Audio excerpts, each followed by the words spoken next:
Euzu billahi mineşşeytanirracim. Bismillahirrahmanirrahim. Vessalatu vesselam ala Resulina Muhammedin ve ala alihi ve sahbihi ecmaîn. Değerli dinleyicilerim, bu programımızda Ebu Zer el-Gıfari radıyallahu anh'ın kısaca hayatını size aktarmak istiyorum. Ebu Zer, yaratılış olarak hareketli yerinde duramayan cesur bir insandı. Bu özelliğinden dolayı cahiliye devrinde süvarilerin önünü keserdi. Bunun için Medineliler onu tanırlardı. Bu hareketleri onları ciddi rahatsız ederdi. Gıfari kabilesi ticaret yolunun üzerinde bulunduğundan Mekke ve Medine'ye ait haberler erken duyuluyordu. Bir gün şöyle bir haber duymuştu. Mekke'den Kureyş kabilesinden birisi çıkmış putlara inanmamaya, Allah'ı birlemeye ve cahiliye adetlerine inanmamaya davet ediyormuş. Bu haber çok ilgisini çekti.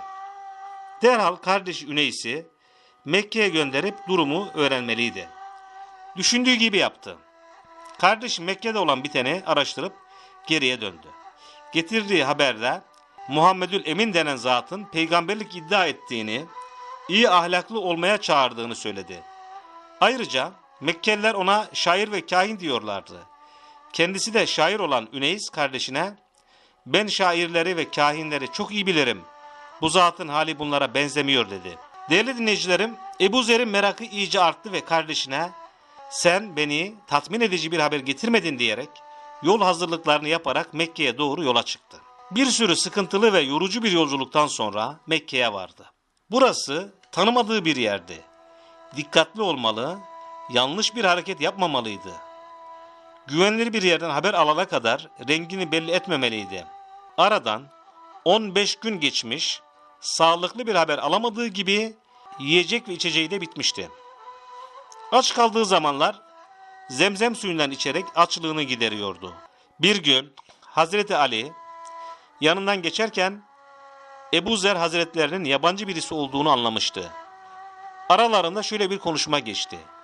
"Galiba yabancısın." "Evet," dedi. "O halde buyur benimle gel, seni misafir edeyim," dedi.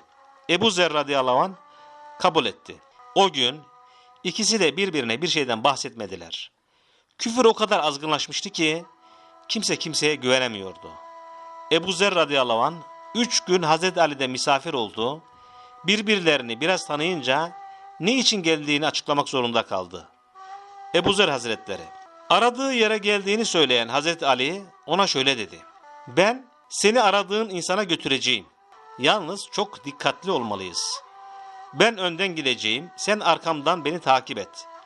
Eğer olumsuz bir şey olursa ben ayakkabılarımı düzeltiyormuşum gibi yaparım, sen de yanımdan geçer gidersin," dedi. Aynen planladıkları şekilde yaptılar ve Peygamberimiz Aleyhisselatü Vesselam'ın yanına vardılar. Ebu Zer Hazretlerinde heyecan doruktaydı. Çok heyecanlıydı. Kainatın efendisini görünce "Bana hemen dinini anlatıver," demişti. Suya susamış bir insan gibi Efendimiz'i görünce onun peygamber olduğunu hemen anlamıştı. Oracıkta Müslüman olan Ebu Zer'in içi içine sığmıyordu artık. Bu öğrendiği hakikat insanlığın kurtuluşu demekti. Bunu hemen Kabe'ye gidip haykırmalıydı. Bu heyecanlı gören Allah Resulü aleyhissalatu vesselam, "Ey Ebu Zer, bu işi şimdilik gizli tut. Memleketine dön. Bizim ortaya çıktığımızı haber aldığında döner gelirsin," buyurdular. Yeni Müslüman olmanın heyecanı ve Ebu Zer'in yaratılışından kaynaklanan hakkı haykırma düşüncesi onu Kabe'nin yanına atmıştı. Orada Mekke'nin azılı müşrikleri oturuyorlardı. Onlara, "Ey Kureyş cemaati, beni dinleyin. Ben Ebu Zer'im. Şunu iyi biliniz ki Allah'tan başka ilah yoktur. Hazreti Muhammed Aleyhisselatü Vesselam onun kulu ve elçisidir." Bu cümleleri duyan müşrikler Ebu Zer'e olmadık işkenceler ettiler. Nihayet onu Peygamberimizin amcası Hazreti Abbas radıyallahu anh kurtardı.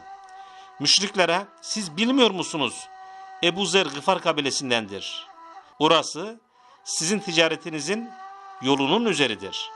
Bunu duyan gözü dönmüş kafirler bu mübarek insana eziyet etmekten vazgeçtiler.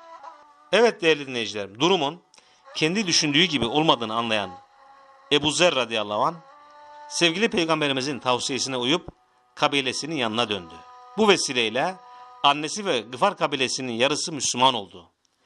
Kainatın efendisi aleyhissalatü vesselam Medine'ye hicret edince o da oradan Medine'ye hicret etti.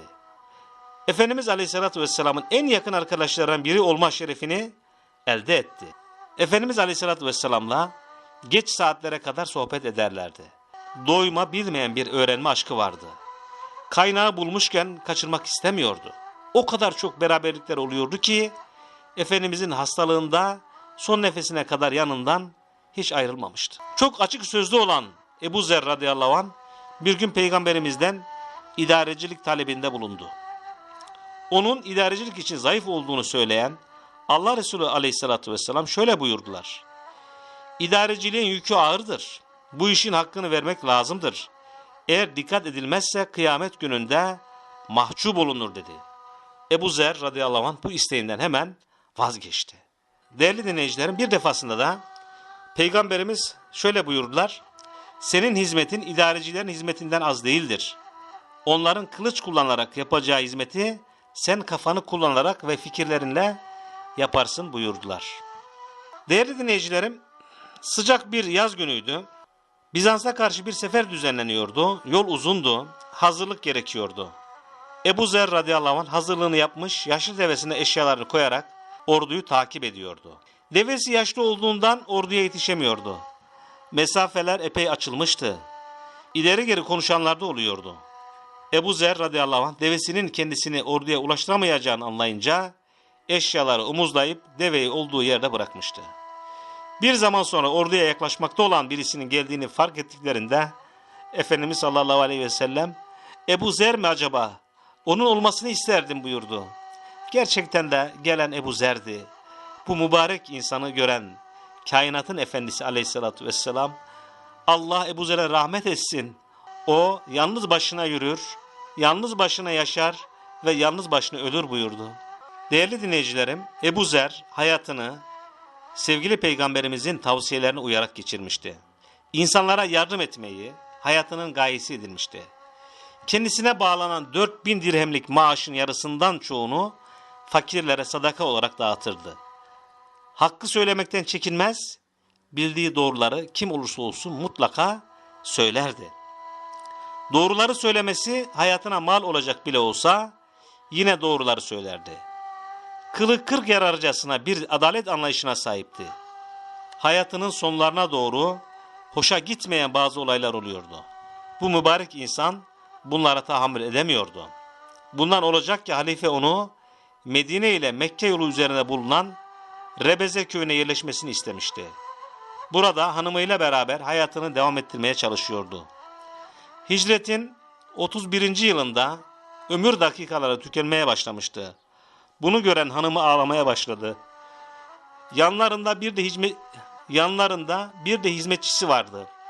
Bu fedakar ve büyük sahabe ortada kalacak diye endişe içerisindeydiler. Onları teselli eden Ebu Zer radıyallahu anh oldu. Hanımına şöyle buyurdu. Ağlama. Bir gün Resulullah ile birlikteydik. Sizden birisi ıssız bir yerde vefat edecek. Onun cenazesinde müminlerine küçük bir topluluk bulunacak buyurmuştu. Orada bulunanların hepsi vefat ettiler. Geriye ben kaldım.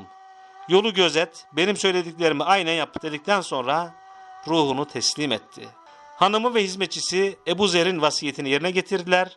Cenazeyi yıkayıp kefenleyerek yolun ortasına koydular. O sırada Irak'tan bir kafile geliyordu. İçlerinde kutlu sahabe Abdullah bin Mesud da vardı. Durumu öğrenince hüngür hüngür ağlamaya başladı ve cenaze namazını kılarak defnettiler. Abdullah bin Mesud radıyallahu anh şöyle buyurdu. Resulullah aleyhissalatü vesselam sen tek başına yürüyecek, tek başına yaşayacak, tek başına öleceksin buyurmakla ne kadar doğru söylemiş dedi. Rabbim Ebu Zer'e, sahabe-i kiram efendilerimize rahmet eylesin. Rabbim rızasından ayırmasın.